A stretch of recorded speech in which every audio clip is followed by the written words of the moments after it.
बिस्मिल्लाहिर्रहमानिर्रहीम।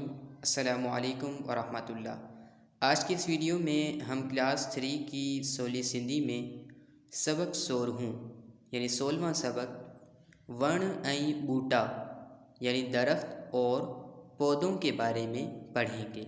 तो शुरू करते हैं। नवा लफ्ज़, नए अल्फाज।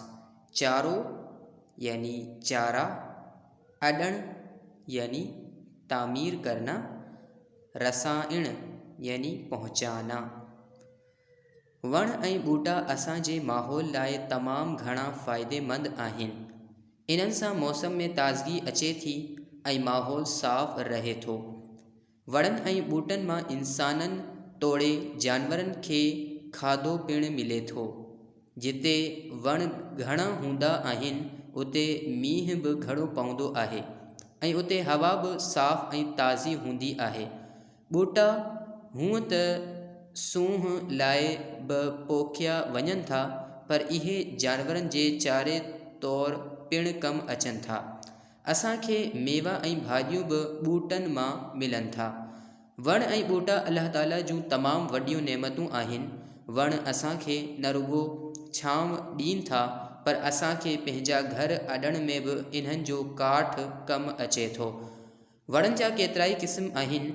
के वण मेवेदार थियनि था त के वण रुॻो छांव ऐं सावक लाइ हूंदा आहिनि। मेवेदार वणनि में खजी, अंबनि, ॿेरनि, नारंगियुनि ऐं ज़ैतूननि जा वण आम थियनि था, जॾहिं त निम, टारी, पीपल, सिरहु जा वण असांखे घाटी छांव ॾीनि था।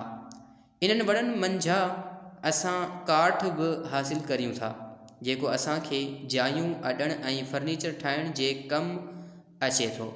इहे वॾा वण असल में हिकु नंढड़ी ॿूटे मां ई वधी वण थियनि था। ॿूटनि जा वरी टे हिसा थियनि था, हिकिड़ो पन, ॿियो थुड़ ऐं टियों पाड़।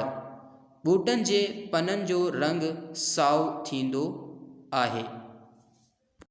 जितना पढ़ा गया, अब इसका उर्दू तर्जमा कर लेते हैं।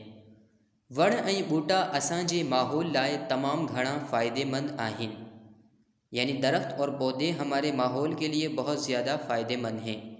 इन्हनि सां मौसम में ताज़गी अचे थी, यानी इनसे मौसम में ताज़गी आती है ऐं माहौल साफ़ रहे थो और माहौल साफ़ रहता है। वणनि ऐं ॿूटनि मां इंसाननि तोड़े जानवरनि खे खाधो पिणु मिले थो, यानी दरख्तों और पौधों से इंसानों के अलावा जानवरों को भी खाना मिलता है।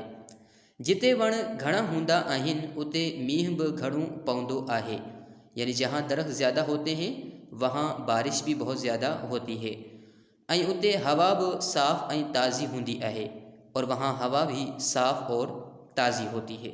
ॿूटा हूँ त सूंह लाइ बि पोखिया वञनि था, यानी पौधे वैसे तो खूबसूरती के लिए उगाए जाते हैं, पर यह जानवरन जे चारे तौर पिण कम अचन था, यानी पर ये जानवरों के चारे के तौर पर भी काम आते हैं। असांखे मेवा ऐं भाॼियूं बि ॿूटनि मां मिलन था, यानी हमें फल और सब्जियां भी पौधों से ही मिलती हैं। वण ऐं ॿूटा अल्लाह ताला जूं तमाम वॾियूं नेमतूं आहिनि, यानी दरख्त और पौधे अल्लाह ताला की बहुत ज़्यादा या बहुत बड़ी नेमतें हैं। वण असांखे न रुॻो छांव ॾीनि था, यानी दरख्त न सिर्फ हमको साया या फिर छांव देते हैं, पर असांखे पंहिंजा घर अॾण में भी इन्हनि जो काठ कम अचे थो, यानी पर हमें अपना घर बनाने में, हमें अपना घर तामीर करने में इसकी लकड़ी की भी ज़रूरत होती है, इसकी लकड़ी काम आती है। वणनि जा केतिराई क़िस्म आहिनि, यानी दरख्तों के बहुत से क़िस्में हैं। के वण मेवेदार थियनि था त के वरी रुॻो छांव ऐं सावक लाइ हूंदा आहिनि, यानी कुछ दरख्त सिर्फ मेवेदार होते हैं यानी फल देते हैं, त के वरी रुॻो छांव यानी कुछ दरख्त सिर्फ छांव देते हैं ऐं सावक लाइ हूंदा आहिनि और कुछ हरियाली के लिए होते हैं। मेवेदार वणनि में खजियन, अंबन, ॿेरनि, नारंगियन ऐं ज़ैतूननि जा वण आम थियनि था। यानी फलों वाले दरख्तों में खजूरें, आम, बैर, नारंगियाँ और अमरूदों के दरख्त आम हैं। जॾहिं त निम, टारी, पीपल, सिरह जा वण असांखे घाटी छांव ॾीन था, जबकि नीम, शीशम, पीपल और सरसों के दरख्त हमें घनी छांव देते हैं। इन्हनि वणनि मंझा असां काठ भी हासिल करियूं था, यानी इन दरख्तों से हम लकड़ी भी हासिल करते हैं, जेको असांखे जायूं अडण ऐं फर्नीचर ठाहिण में जे कम अचे थो, यानी जो हमें जगह बनाने और फर्नीचर बनाने में काम आते हैं। यह वॾा वण असल में एक नंढड़े बूटे मां ही वधी वण थीन था, यानी ये बड़े दरख्त असल में एक छोटे से पौधे से ही बढ़कर बड़े हो जाते हैं। बूटन जा वरी 3 हिस्सा थीन था, यानी पौधों के फिर 3 हिस्से होते हैं, हिकड़ो पन, एक पत्ते, ॿियो थोड़, दूसरा तना ऐं टियों पाड़ और तीसरा जणे। बूटन जे पनन जो रंग साओ थींदो आहे, यानी पौधों के पत्तों का रंग हरा होता है। सावापन रोशनी ऐं गर्मी जी मदद सां खाधो ठाहीनि था। पाणू ज़मीन मां पाणी, लूण ऐं ॿियूं मादनी शयूं जज़्ब कनि थियूं, जेके ॿूटे लाइ अहम आहिनि। अहिड़ी रीति पाणू ऐं थुड़ ॿूटे खे सिधो बीहण लाइ सहारो बि ॾीन था।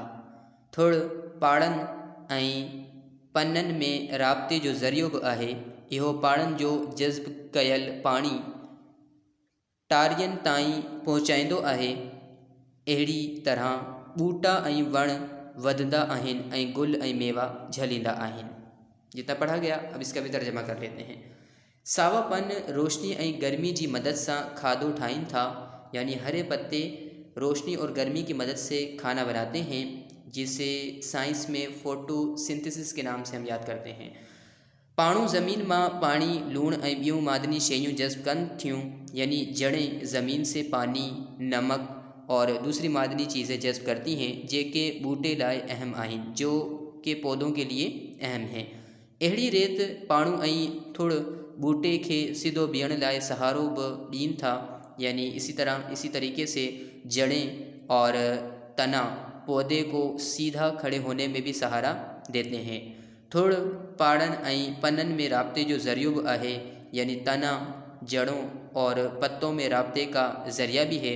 इहो पाड़न जो जज़्ब कयल पानी टारियन ताईं पहुँचाईंदो आहे, यानी ये जड़ों में जज़्ब हुआ पानी टहनियों तक पहुँचाता है।